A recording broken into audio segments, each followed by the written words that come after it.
జరుగుతున్న అది కూడా కాస్త చివరి దశకు వచ్చి రెండో సెకండ్ ఫేజ్ కౌంటింగ్ జరుగుతున్న ఈ టైంలో ఆటోమేటిక్గా మనకి లీడ్స్ మాత్రమే వస్తాయి. ఎక్కడ ఫలితం ఇప్పటికిప్పుడు ఉండదు. ఇంకొక అర్ధగంట దాకా, అర్ధగంట తర్వాతనే ఒక్కొక్కటిగా ఫలితాలు వస్తుంటాయి. ఎందుకంటే డిపెండ్స్ ఆన్ ఎలక్ట్రానిక్ ఓటింగ్ మిషన్లు, కౌంటింగ్ మిషన్లు, అవి నంబర్ ఆఫ్ ఎన్ని ఉంటాయో అన్నీ. అంటే ఆయా నియోజకవర్గాల్లో ఓటర్ల సంఖ్యను బట్టి కూడా మనకి టైం డ్యూరేషన్ అనేది తెలుస్తుంది. ఫస్ట్ రౌండ్, సెకండ్ రౌండ్, దాదాపు 20-25 రౌండ్ల దాకా కూడా ఉండే నియోజకవర్గాలు కూడా ఉంటాయి. అందువల్ల మొదటి రౌండ్ నుంచి రెండో రౌండ్, 5వ రౌండ్ దాకా లీడ్స్ని బట్టి మనకి స్పష్టంగా ఏమర్థమవుతుంది అంటే ఆయా నియోజకవర్గాల్లో ఎవరు గెలుస్తారు, ఎవరు ఓడుతారు అనేది కూడా 5 రౌండ్ల తర్వాత ఆ లీడ్స్ వచ్చే లీడ్స్ని బట్టి మనకు ఒక క్లారిటీ వస్తుంది. ఆ క్లారిటీ కూడా 50% వరకే నమ్మకంగా చెప్పుకోవచ్చు. కాకుంటే ఏంటంటే చివరి దశ వరకు కూడా టగ్-ఆఫ్-వార్గా కౌంటింగ్ జరిగేటువంటి పరిస్థితులు మాత్రం తప్పకుండా వెస్ట్ బెంగాల్లో మాత్రమే ఉంటుంది. ఎందుకంటే వెస్ట్ బెంగాల్లో బీజేపీ కూటమి, మమతా బెనర్జీ కూటమి మొత్తం నువ్వా నేనా, ఎట్టి పరిస్థితుల్లో మమతా బెనర్జీ బారి నుంచి వెస్ట్ బెంగాల్ని తమ హస్తగతం చేసుకోవాలని గట్టి పట్టుదలతో బీజేపీ సర్వశక్తులు వాడుతుంది. అదేవిధంగా అధికారాన్ని కోల్పోయి ఒక్కసారి బీజేపీ వచ్చిందంటే మళ్ళీ బీజేపీ నుంచి అధికారాన్ని తీసుకోవడం సాధ్యం కాదు అనేటువంటి ఒక ఆందోళనతో, ఒక టెన్షన్తో, ఒక ఎజెండాతో మమతా బెనర్జీ పార్టీ చాలా స్పష్టమైనటువంటి, చాలా తనకున్నటువంటి అన్ని శక్తులను ఒడ్డి ఫైట్ చేస్తూనే ఉంది. అందుచేత అంత తేలిగ్గా ఎవరు కూడా ఇటు మమతా బెనర్జీ అధికారాన్ని వదులుకోవడానికి ఇష్టంగా లేదు, బీజేపీ ఎట్టి పరిస్థితుల్లో స్వాధీనం చేసుకోవాలని బీజేపీ. ఇట్లా ఎవరికి వాళ్ళు, కేంద్రంలో బీజేపీ అధికారంలో ఉంది, రాష్ట్రంలో మమతా బెనర్జీ అధికారంలో ఉంది. ఎవరికి వాళ్ళు తమ పరిధుల్లో ఉన్నటువంటి ప్రభుత్వ యంత్రాంగాలని అద్భుతంగా వాడుకుంటున్నారు. అంటే అధికార దుర్వినియోగం అనే పదం నేను అంటలేదు, కానీ అద్భుతంగా వాడుకుంటున్నారు కనుక అంత తేలిగ్గా చివరి దాకా కూడా ఇది టగ్-ఆఫ్-వార్గా ఈ ఫలితం అనేది మాత్రం జరుగుతుంది. ఇక వేరే తమిళనాడుకు వస్తే, తమిళనాడులో మాత్రం మొదటి రౌండు, రెండో రౌండు, మూడో రౌండు, ఈ మూడో రౌండ్కి రాగానే మనకి మ్యాటర్ అర్థమైపోద్ది. ట్రెండ్స్ ఎట్లా పోతున్నాయి, ఓటింగ్ ఏ సరళిలో జరిగింది.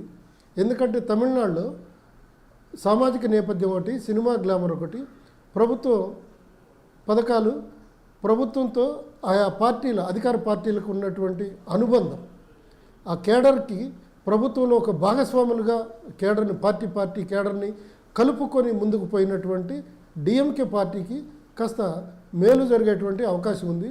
ఆల్రెడీ మీరు దూసుకుపోతుందని అన్నారు కదా డిఎంకే, అట్లాంటి ఛాన్సెసే కాస్త ఎక్కువ ఉంటాయి. ఎందుకంటే డిఎంకే చాలా నిర్మాణాత్మకంగా బూత్ లెవెల్ నుంచి నియోజకవర్గం మొత్తానికి, నియోజకవర్గం నుంచి జిల్లా స్థాయికి, జిల్లా స్థాయి నుంచి రాష్ట్ర స్థాయికి విస్తృతమైనటువంటి కేడర్ని అపాయింట్ చేసుకొని, ఆ కేడర్ని ఒక కార్యకర్తల్లాగా కాకుండా ఒక సైనికుల్లాగా తయారు చేసుకొని ఎన్నికల్లో ఫైట్ చేసింది. ఎందుకంటే డిఎంకేకి ఎట్టి పరిస్థితుల్లో అన్నా డిఎంకే నుంచి పోటీ ఉంటుంది, అటు విజయ్ పార్టీ నుంచి పోటీ ఉంటుంది అని చెప్పి వాళ్ళకి స్పష్టమైనటువంటి అవగాహన ఉంది. కాబట్టి దాంతో డిఎంకే ముఖ్యమంత్రిగా పనిచేస్తున్నటువంటి స్టాలిన్ చాలా స్పష్టంగా 6 నెలల నుంచే మొత్తం అంతా ఎలక్షన్ మేనేజ్మెంట్ అంటాం, ఆ మేనేజ్మెంట్ ప్రక్రియ మొత్తం ఆయనకి కూలంకషంగా 30 ఏళ్ల అనుభవం ఉంది. కాబట్టి అందుచేత ఎట్టి పరిస్థితుల్లో తన అధికారాన్ని కోల్పోయడానికి ఇష్టంగా ఉండడు కనుక వీళ్ళందరూ అన్నాడీఎంకేలో ఉన్నటువంటి లూపోల్స్ ఏమిటి, బీజేపీలో ఉన్నటువంటి లూపోల్స్ ఏమిటి, కాంగ్రెస్ పార్టీలో ఉన్నటువంటి బలహీనతలు ఏమిటి, ఇతర కమ్యూనిస్ట్ పార్టీల్లో ఉన్నటువంటి బలహీనతలు ఏమిటి, అట్లా తన పార్టీలో ఉన్నటువంటి బలహీనతలు ఏమిటి, ఇలా అన్ని పార్టీల మీద వాళ్ళ యాటిట్యూడ్ పైన కూడా స్పష్టమైనటువంటి అవగాహన ఉన్న వ్యక్తి డిఎంకే స్టాలిన్. ఆ స్టాలిన్ని కొట్టడం అంటే అంత తేలికైన పని కాదు అని చెప్పి ఈ పార్టీకే మిగతా పార్టీలన్నిటికీ అర్థమైంది. కాకుంటే మిగతా పార్టీలు చేసినటువంటి లోపం ఏంటంటే బలమైనటువంటి కేడర్ని, ఒక సైనికుల లాంటి కేడర్ని తయారు చేసుకోలేదు, బూత్ లెవెల్ వరకు వాళ్ళు విస్తరించలేదు, పార్టీ నిర్మాణం అనేది పటిష్టంగా లేకపోవడం అనేది ఇటు బీజేపీ కూటమికి కానీ, విజయ్ పార్టీకి కానీ, అటు లేకపోతే అన్నాడీఎంకి కానీ వాళ్ళకున్నటువంటి లోపాలు.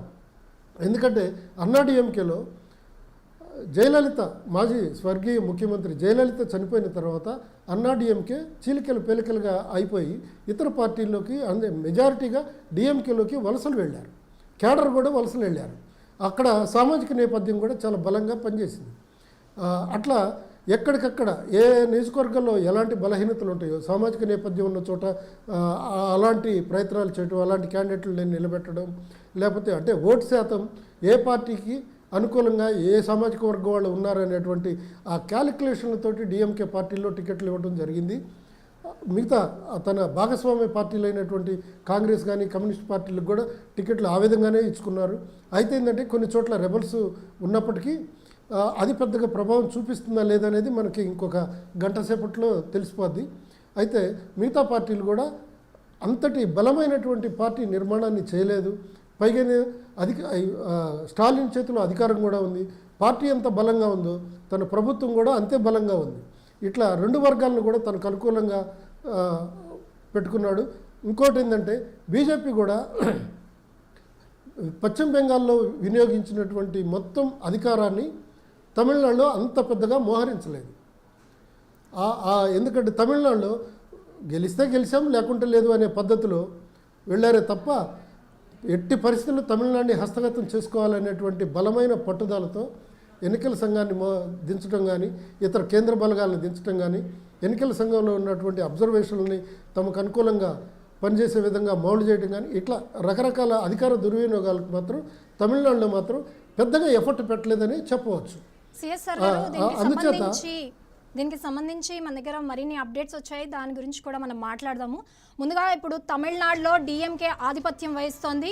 కొలత్తూరులో స్టాలిన్ ముందంజలో ఉన్నారు. ఎడప్పిలో పళనిస్వామి అండ్ పెరంబూర్లో విజయ్, చెపాక్లో ఉదయనిధి స్టాలిన్ లీడ్లో ఉన్నారు.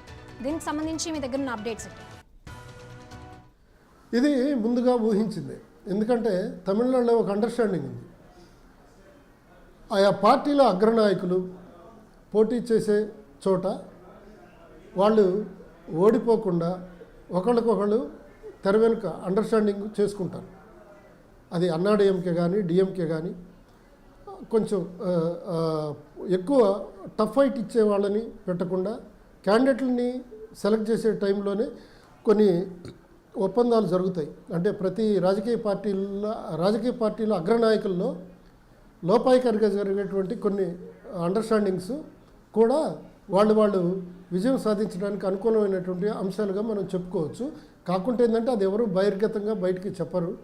ఇది అంతా టెలిఫోన్ కాన్వర్జేషన్లోనూ మధ్యవర్తులతోనూ రాయబారాలతోనూ ఈ విధంగా ఒకరికొకళ్ళు మాట్లాడుకొని నువ్వు బలమైన క్యాండిడేట్ని పలానా పోటీ చేసే చోట పెట్టొద్దు, మీరు పోటీ చేసే చోట మేము కూడా వీక్ క్యాండిడేట్లనే పెడతాం, ఈ టైపులో ఒప్పందాలు అండర్స్టాండింగ్స్ ఉంటాయి. అది తమిళనాడులో కూడా కొంచెం ఈ అభ్యర్థుల కేటాయింపులో ఆ మేరకు ఒప్పందాలు జరిగాయని చెప్పి చిన్న చిన్న ఆరోపణలు అయితే ఉన్నాయి. అయితే వాటికి సాక్ష్యాలు ఆధారాలు ఎక్కడ ఉండవు, దొరకవు. కాకుంటే ఏంటంటే ఆరోపణలు మాత్రమే వస్తుంటాయి అక్కడి నుంచి.